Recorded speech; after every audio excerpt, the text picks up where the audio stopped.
Dr. Donovan, you mentioned General Washington and his character, and in your book there's quite a bit about his leadership qualities. There's quite a bit about the frustrations that he had to deal with during this period in the critical year of 1781. I wonder if you could speak more about what you learned about General Washington's character and how he dealt with those frustrations. Mm-hmm.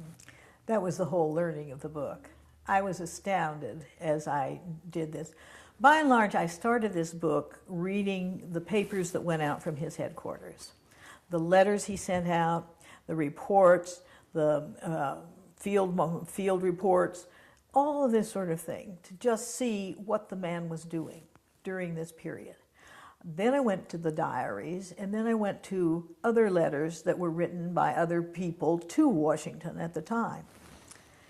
And I was astounded at, first of all this man was balancing. You've already talked a little bit, or alluded to, the look of the American troops. The American troops were destitute. They needed supplies, they needed ammunition, they needed so many things. So the Continental Congress writes to the governors, writes to Washington, say the governors have agreed to give so many men, and then the governors don't provide them. The governors don't provide the supplies, they don't provide the men, and so Washington has to correspond increasingly with one governor after another governor after another governor. And yet, again, by and large, that correspondence, though it is written in desperation, is fairly gentle.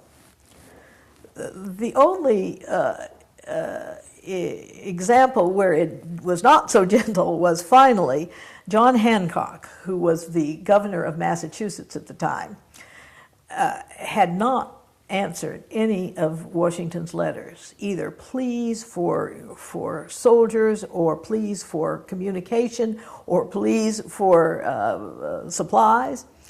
And so finally, Washington sent one of his favorite commanders, Benjamin Lincoln, up to Massachusetts to see if he couldn't just go through Massachusetts and round up soldiers to come and meet up with the quota from Massachusetts.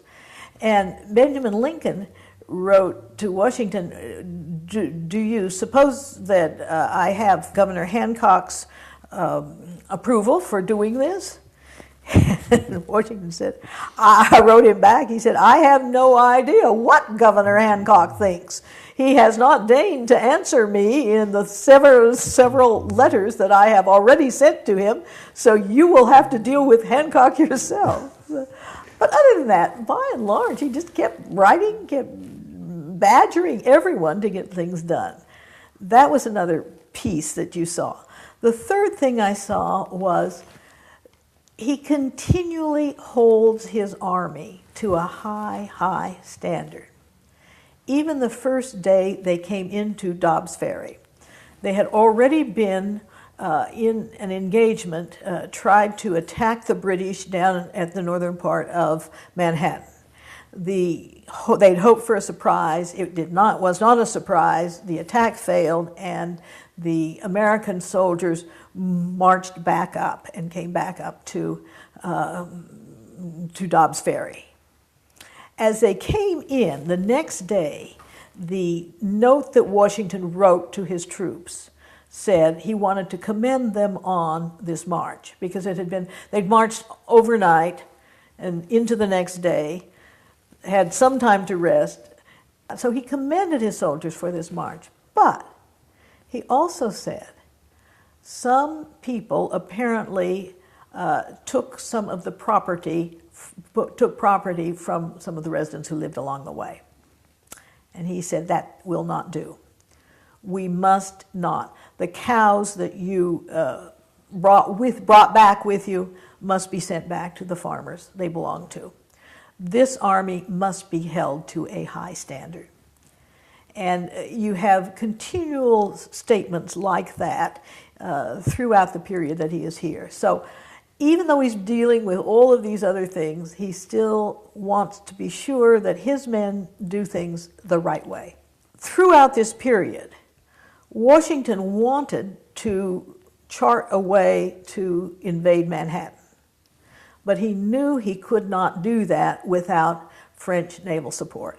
He had to wait until he knew about that.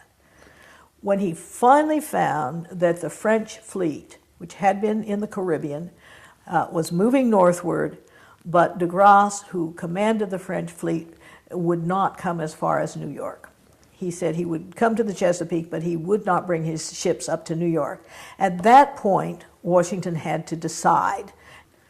In the midst of all of that uncertainty, the Continental Congress sends a committee, including the Treasurer of the United States, up to deal with Washington about how much this war is going to cost for next year.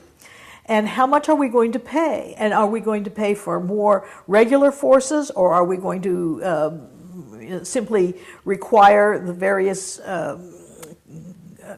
states to send more levies?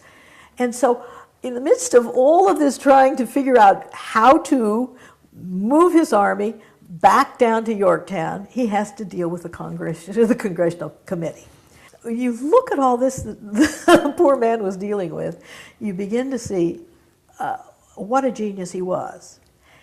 And you look at that and balance it against what we know about Sir Henry Clinton, who is the commander in New York City, the British commander.